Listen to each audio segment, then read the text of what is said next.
Hey everybody, welcome to our Friday episode, Hustle and Grind. Cam with Cami P Sports here, and as always, the lovely Joe with Joe Madden Sports. How are you doing today, Joe? I'm doing absolutely incredible. We've already had a great guest on this show. We have Blackjack Fletcher, and we have a fantastic guest that I'm going to bring in right away. We have Adam Trigger from Top Flight Sports. So, Cam, I know we're both excited to talk to him. We're going to be talking some soccer futures. We're also going to be talking about the Hawks and the 76ers game tonight. So, you guys make sure you stay tuned for it. Welcome to the show, Adam. Hey guys, I'm excited to be here. Thanks for having me on. How are you guys today? Oh, I'm wonderful. Joe looks wonderful, so I think we're both doing okay. Absolutely. How about yourself, Adam? Not bad. I'm in my very empty new office here. I just recently moved, and as you can see behind me, a lot of my stuff's still on the floor. So still in unpack mode, but we got internet and TVs up, so that's all that really matters. Yeah. Absolutely. Well, it's an honor that you were able to join us today, even though you're in a state of moving and everything like that. So thank you so much. Now, I know we're wanting to talk some soccer futures with you. What are you liking? Yeah, I'm excited for this, Adam. I don't know a ton about soccer, and I'm looking to learn a lot from you. So what do you got for futures? Yeah, so we have Euro. It's actually, technically it's Euro 2020, even though it's happening a year later. Ready to kick off here in about a half an hour. And if you for soccer fans, this is had to wait a whole year for this. I would say the Euro is right behind the World Cup in terms of interest in international soccer. It gets World Cup type coverage. So it's definitely a big deal in the soccer world, and it starts at 3 p.m. Eastern, so a half hour from now. So yeah, let's get right into it because the only bet I've made so far, and I'll definitely make bets round to round on individual matches, but the only pre-Euro bet I made so far is Belgium to win the whole thing.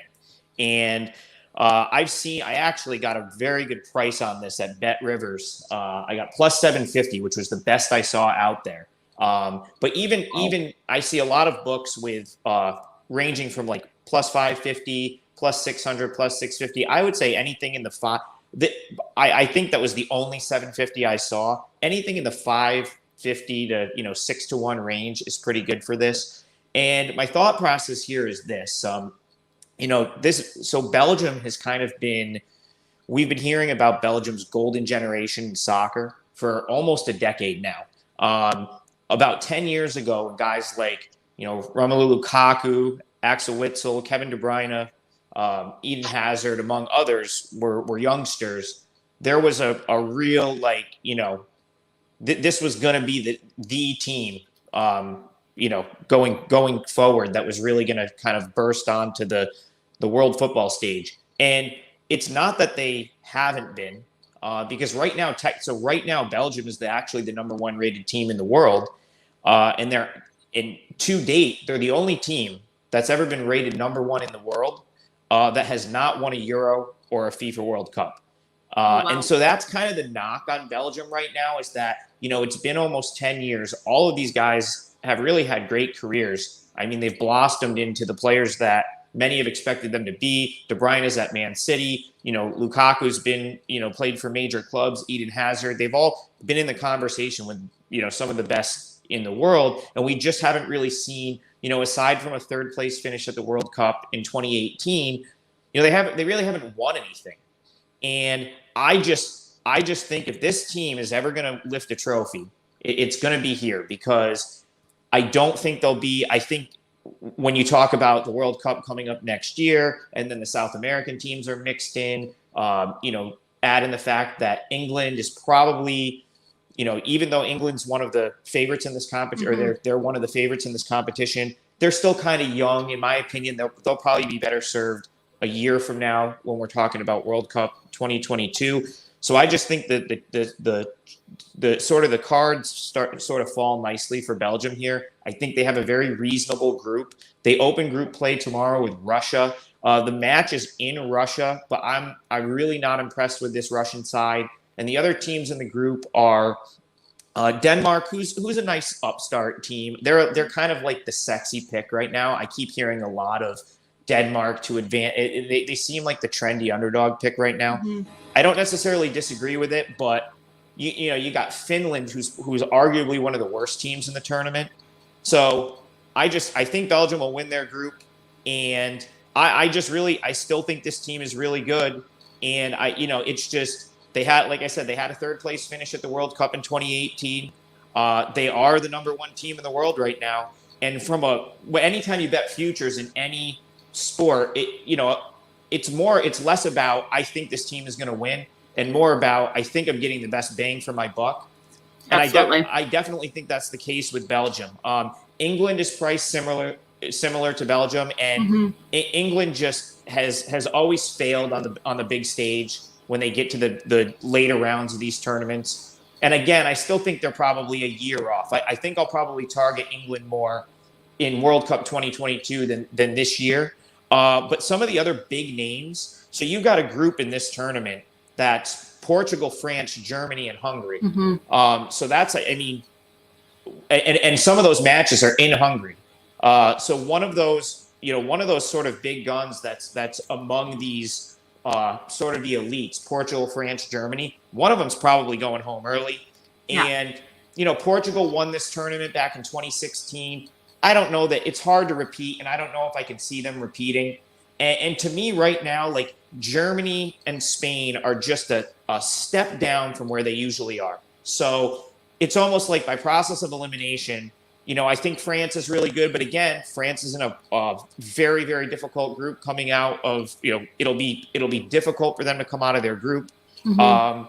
It's just, I keep coming up with Belgium as like the team that's probably standing with, 4 or so teams left in this tournament. And I think if you can get 6 or 7-1 on a team that looks like they'll be there in the Final Four, you have ways to maneuver once that happens. So I really, that's the only bet I've made on the Euro so far. I'll be betting some of the match-to-match stuff.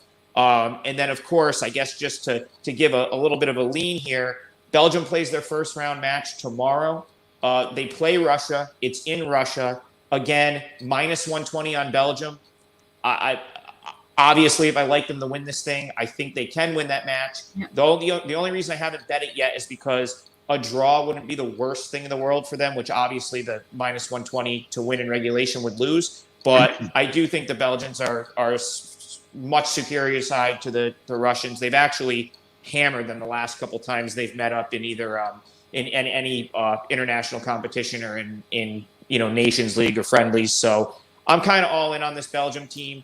And if you want to tail that, you got about 20 minutes because Italy and Turkey. Yeah, I'm in. Italy and Turkey kicks off at 3 p.m. Eastern, and the outright markets probably come down at that time. Absolutely. Who do you think their toughest competition is within their group? I actually think it's Denmark. I'm not, like I said, I don't really care for this Russia team. They haven't impressed me in years now. I think they've been a little overrated for years now. Denmark is a good team. I wouldn't be overly shocked if Denmark won this group, because I really do think they're pretty good. I think it's going to be Denmark and Belgium that advance. Finland's not going to advance. That's the thing. Like that, Finland should get hammered by all 3 of these teams. But if Finland was going to steal a point, I think they would. I think Russia's the most vulnerable. So Denmark will be a good. That's going to be probably Belgium's biggest competition out of the group. Okay. And if you want another lean, that they're probably going to hammer Finland in their opening match, which I think is also tomorrow. So yeah, that's you can pretty much fade Finland in this group until you can't get a good price on it because they're just not very good. I love it. I don't know anything about soccer either, so thank you for that fantastic insight. I will make sure I never bet Finland to win anything. Yeah, not this tournament. Not this tournament. Okay. Yeah. Absolutely won't. Let's talk some NBA. I know that you have a lean for us tonight on the Hawks and the 76ers. The Hawks come in as the underdog at plus 1.5 is the spread on this one. We have an over-under of 224.5. Yeah, so real quick, I'll just say, if you're looking for all of my stuff, you can find me at Top Flight SI. My Twitter handle's right there. I'm also on Sports Memo. So at Sports Memo, and just go to sportsmemo.com and you can find me as one of the handicappers on there. And this is more than a lean for me. So this is actually the play I have up for sale on Sports Memo, but we'll talk about it and we'll give it out here. So this would be what I play on a 1 to 5 unit scale. Most of my plays are 3 to 5 units. So I have a 4-unit play here, and I'm going with the Atlanta Hawks tonight. I've been high on this Hawks team all season, and just before I even get into it, I already locked this in at +1. I would definitely wait because I have a feeling Embiid is probably playing. And if Embiid plays, I already see the line moving a little bit. It looks like most books have 1.5 right now. Just on the announcement that he's in, and I've handicapped this to have him in, but just when that gets announced, you might get +2. And as we know, getting the best of the numbers is always the name of the game here. And of course, in the NBA, +2 is a key number. And even I don't know if it'll go to 2.5, but it could. So I would recommend waiting because I really do think Joel Embiid's going to play tonight. But with that being said, that's kind of where my handicap starts here. Embiid has been dealing with a knee injury. He was big time questionable for game 1, and it kind of came out right before game 1 that he was going to play. And then he played in game 2. So, he's been dealing with this. This has been an injury that he's been dealing with all season, basically. But, so the knee is bothering him. He played 38 minutes in game 1, 34 minutes in game 2. And he had 39 points in game 1 in a loss. So Embiid played. He still put up 39. And the Sixers actually lost that game by a lot more than I think the final score suggests. I think Atlanta, that was the game where Atlanta kind of went to sleep and couldn't break a press for some reason. And so that game got a lot closer than I think it should have been. Game 2, it took a 40-point effort and sort of out of nowhere type quarter from Shake Milton for the Sixers to win that game.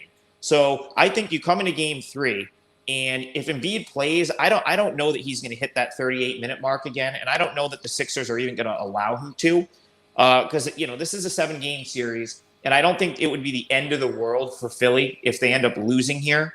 So and once you get outside Embiid on this Philly roster, the only players that are really scoring for Philly right now are obviously Embiid, Tobias Harris, who seems to be good for about 20 a game. He's pretty solid. He really hasn't had a bad game in the playoffs. And Seth Curry, who has suddenly started scoring. I mean, he's been huge for the Sixers, and he's really, during the regular season, I think he averaged 12.5 points a game. So I don't know that you're going to continue to just get this huge effort from Curry. Ben Simmons is always solid, but he's not really a guy that's just going to take over a game from a scoring perspective. And outside of that, their bench has not scored at all. So until Milton sort of went off in the fourth quarter of game 2, after the Hawks made a big run to basically tie it, this Sixers bench has not really done much at all. And I think that's ultimately what's going to hurt them in this series. Atlanta, my only real knock on Atlanta, I guess, would be their youth and that maybe they lack a little playoff experience, but I would expect that to show up more on the road than at home. They beat the Knicks in both of their games. They went into Madison Square Garden and handled business. So it showed that definitely showed some maturity right there to be able to do that. And, they won both playoff games against the Knicks this past series. I don't think the Hawks lack any sort of confidence right now, having just split in Philly and having played pretty good across those 2 games. And it really just comes down. I think they have more weapons. Obviously Trae Young is incredible and he is the guy, but I just see the Atlanta Hawks right now as the deeper team. And if the Sixers aren't getting these huge efforts from Embiid and Tobias Harris and Curry, continuing to play at an extremely high level, which is, I just don't know how sustainable that is from that trio, especially with Embiid battling a knee injury. I think this is a really good spot for the Hawks. If the Hawks are going to win this series, I think they're probably going to have to win this game. I like the spot coming off a loss. Atlanta at home. Philly's been a much worse road team than a home team this year. They played, I think if you include the last round of the playoffs where they split at home to the Wizards, who are a far inferior team to the Hawks, I want to say 21-17 at home this year. So much closer to 500. They were a lot better on the road. So I'm going to roll with the Hawks in Atlanta tonight. Absolutely. I love it. The Fantastic. Hawks did make my card as well. I think Trae Young is going to have a better bounce back game for sure. And I look at the Phillies and they only cover, I think it's 47% on the road against strong teams like the Hawks. So I like them at home. I think it's a great solid pick. So best of luck with that tonight. Yeah, Joe, that was fantastic. Joe, you made a good point. That was probably Trae Young's worst game of the playoffs so far in game 2. Yeah. Which is, it's a bad game at this point for Trae Young if he scores 20, he's just that good. But it was probably his most inefficient game of the playoffs, game 2. And they still, like I said, the Hawks were still right there going into the fourth quarter. And if Milton doesn't get hot like that, Atlanta may have won that game. So I just think there's more room for error with this Hawks team. For the Sixers to win on the road tonight, it's going to take another huge performance from Embiid. And, it's probably going to take Curry continuing to play at, sort of over his head a little bit. So I really like Atlanta here. I think they take this game. Yeah, I like it. That makes 3 of us. So Adam, can you remind everyone where they can find you? Yeah, so you can find me on Twitter at TopFlightSI. My DM is always open if you have a question or anything. I try to answer every single one. So shoot me a DM or send me a tweet or something. I'm always on there. And sportsmemo.com. At sportsmemo is their Twitter handle, but sportsmemo.com in the drop down. And you can find all of the content on both sites is the same. So topflightsportsinfo.com or sportsmemo.com. All of my stuff is up on there. And I'll probably anything else. So the Hawks is the play for sale that you'll see tonight. So don't buy it because you just got it here. And I'll probably have some MLB and I'm going to be posting that for free. So that, just keep an eye on Twitter. Fantastic. And I will have that up at some point, later today. Excellent. Well, I want to say a huge thank you, Adam. Yeah, thank you guys. Adam. Thank you guys for having me on. And you got, 10 minutes till the Euro starts if you want to get down on Belgium at all. Get that bet in. Best of luck, and we'll definitely have you on again. Thanks, Adam. All right. You guys have a great weekend. You too. You too.